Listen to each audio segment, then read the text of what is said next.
talked about how you like to evoke a mood and create an emotion, and I was hoping that somewhere in all your work you could give an example where a director told you more conceptually what he was looking for, and then exactly how you translated that, your thought process, and how you chose the decisions you chose to light it and create that mood. Sure, right now I'm going through a process of coming up with some visual ideas for this new movie that I'm making, which is a movie called Funny People, which is a comedy, a little bit directed by Judd Apatow, which is slightly different from his previous movies. I think he wants to venture towards material that's a little bit more adult in terms of the storytelling. And we just looked at the dailies. I shot a little test at the nightclub, and it just looked kind of not interesting. And Judd, not really being sophisticated in terms of his visual vocabulary, he just said, well, it just looks like a television, And he was 100% right. And I was looking at the image thinking, well, it's kind of boring, not interesting. And he just says, yeah, it looks like television.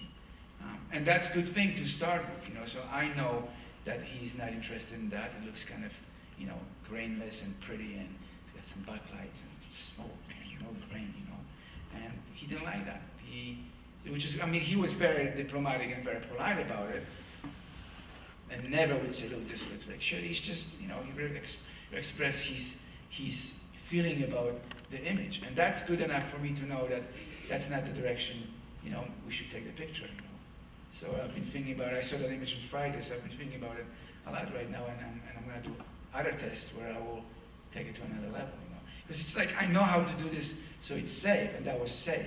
And that's it's very complicated, the whole process of tests, You don't want to go too extreme because you don't want to scare him, right? You don't want to scare the director, because at the end the director will say, look, I don't like it too much, can we do something else? And that's talking to someone about the relationship between the director and cinematographer, You could pull him and say, look, this is how we're going to do it, but most likely you will lose a job, You can do it for maybe 2 weeks, but if he doesn't like it, he doesn't like it. You can educate the director through visuals and let them realize that there's another way of looking at the world. But at the end, you're supposed to please. That's one job that the cinematographers do. We're supposed to please. We're supposed to please the audience. We're supposed to please the director. We're supposed to please the star, And we're supposed to tell the story. So the tests are really interesting because if you go too extreme, then people get very nervous. So you kind of want to be somewhere in between where you're a little bit safe and you want to see the response, Maybe you've got one test that's kind of safe, and the other one is maybe a little bit less safe. And then third test, you go really, take it to a level that's really intimidating to some degree. And you make choices based on people's reaction, And that goes for wardrobe, goes for makeup, goes for everything, in terms of the test. Is there a question? Yeah, the guy with the video camera down here in the front. By the way, all the settings are on manual. When you walk on the set, we've all been educated on storyboarding and how important it is to plan every shot. How much of it is planned in your head? How much improv is there, for lack of a better term, when you were actually shooting?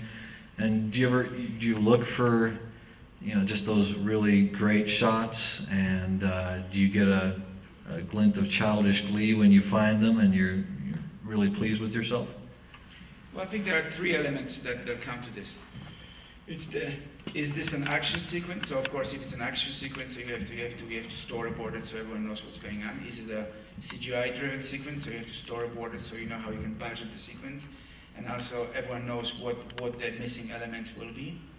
And then you have certain ideas about how you want to make the movie, but all that kind of falls apart on the first shooting day. All the preconceived notions that you have, all the theory, all the talking about it, kind of falls apart because the first day is the greatest factor, and you kind of you realize what this movie will be and what this movie is about, in a sense, what the director likes, what the images are going to be. That's why I don't really like talking about the movie too much, because it's just you're wasting time. Let's make the movie and see how it goes on the shooting day, rather than talking about it. And there's some need somehow of the European on the directors from Europe to talk about it. Well, let's just do it, man. Let's just not talk about it. I want to ask you about it. But let me continue. And I mean, there's a lot of improvisation in terms of what's going to happen, what's happening on the given day. But if you have a huge movie set, you have to have things pre-lit, pre-set, and you're ready to go. And then you do a blocking of the actors, and that's when you start really lighting the main portion of the scene, the center of the scene. And great shots are only the shots that are meaningful, that tell the story. Great shots, Michael Bay does a lot of great shots. Thank you. I haven't talked to him, but I heard secondhand, I'm going to call him, that after seeing the Batman movie, The Dark Knight, that he's now shooting in 65 in an upcoming That's movie. great. You guys all know my position on the Batman. It's a dreadful film. Not visual, not the performance. The performances are great. Wally did a fantastic job. It's just the story. It's just... I wanted to ask you about the film in the first clip, Saving Private Ryan. When I saw that in the theater, I haven't done that again since I was a kid. Sat through it a second time because I was so touched. Did you pay for it? What? Yeah, I actually paid. I actually went to a movie theater and paid, yeah. No, I didn't go back and pay a second time. You said through it. Right. Well, it's a movie that, I mean, it's a very interesting movie because it's got parts that are really amazingly done, and there's some regular storytelling. And you can't really have a movie that's, you take the audience up there and you keep them up there. It just gets boring. You walk to a room full of models and then walks regular girl, and that's the girl you want to go out with, right? So you have to vary things. You gotta create some amazing images and then purposely go take it down and just create some not amazing images. So you get this constant, just like you're writing the script. You take it up there, you bring it down, that kind of stuff. So there's actually a process that goes through. There's a process that I go through when I'm making the images. It's all driven by the script, and in terms of the Diving Bell and the Butterfly, there was an amazing script. It was amazingly written, again by Ronnie Harwood, who wrote the pianist and he wrote the dresser.